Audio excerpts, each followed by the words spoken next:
Hello everyone and welcome back to the channel. I am aware that I haven't been here for quite some time and I'm sorry for that, and I hope I can make that up with this new series I am planning on doing. This series is pretty much just going to be me reviewing underrated weapons in Team Fortress 2. And the first weapon we will be discussing is the Brass Beast. But before I start the video, I quickly want to touch on live streaming. If I'm ever getting the equipment ready, then I should be able to start live streaming games like Team Fortress 2 and whatever I'm feeling like. It's mostly just going to be TF2. But anyway, with that all being done and dusted, let's begin with the video, or review. The stats of the beast are a 20% damage bonus, a 20% damage resistance when below 50% health and spun up, with the downsides being a 50% slower spin up time and a 60% slower movement speed while deployed. Now the stat that would attract anyone to this weapon would be the 20% damage buff. Now, I do agree that that is probably the best stat on the weapon. You also have to keep in mind the downsides, the spin up time and the slower movement speed. But to me, both the upsides and the downsides are actually pretty good.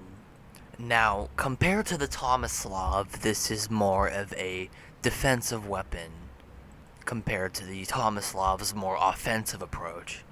The Brass Beast rewards you with extra damage and resistance, with the disability to move and spin up faster.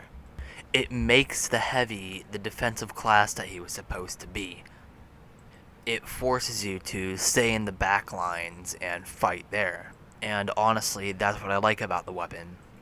Now, normally I do use stock, because I honestly just prefer stock's damage compared to the Tomislav's. But whenever I'm just feeling tired of everyone's crap, I just whip out the Brass Beast and I just mow them down with the plus 20% damage buff.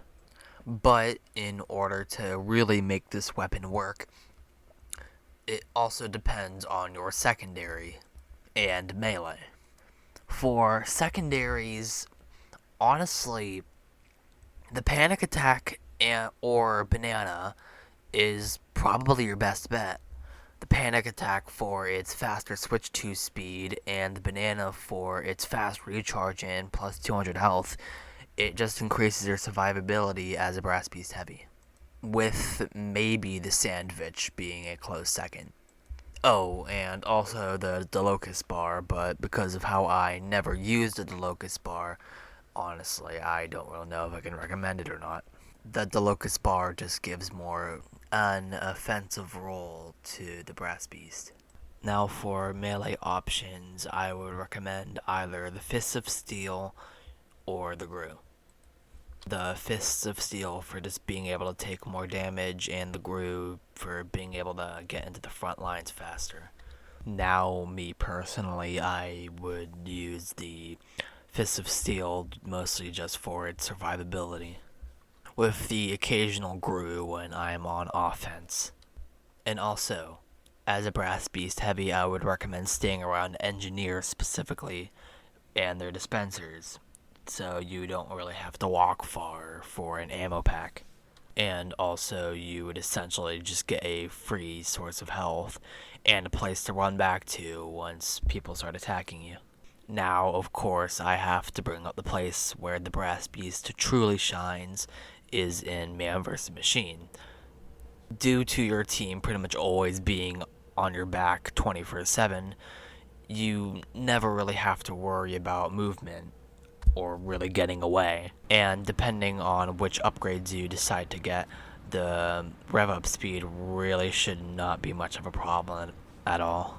Pairing the Brass Beast with crits is probably one of the best things you can do, since it can easily mow down robots and shred tanks pretty quickly, while less than some other tactics, it definitely does do the job. But if you're not a heavy main like me and you don't really have good tracking, then honestly, Brass Beast still isn't that bad of a choice. It's just I would recommend maybe using stock before you decide to go onto the Brass Beast as like a trainer before you decide to move on. And also, I would like to give an honorable mention to the Natasha for being one of my first used miniguns. I mostly used it just because it sounded cooler and it looked cooler. And honestly, I rarely even noticed the slower movement that it can give other players. And for the Huo, just honestly never used a Huo. As a heavy, depending on if you're a team player or not, sure, you can use it to combo with your friendly pyro, but since you're the highest DPS in the game, you really don't have to worry about being close to your team or really comboing with anyone. Sure, it would be fun to combo the Huo with one of your friends, but just honestly, you're probably better off on your own and with a better minigun. I know this video was a bit shorter, but honestly, it took so many tries just to make this video, and this is probably the best outcome I can get. I'm not very smart when it comes to like DPS and like damage numbers and stuff like that, so I can't really compare it to other miniguns. There are better YouTubers out there like Big Joey, Soundsmith, and Bearded Expense. So if you want more information about the Brass Beast, I would recommend checking out them. Oh, and also before I forget, Bad Weapon Academy, if you want to know more about the situational preferences of the Brass Beast. Anyway, with that being said, most likely the next episode will either be on the loose cannon or the quickie bomb launcher. Anyway, with that all being said, I wish you all a good day or night, and peace out.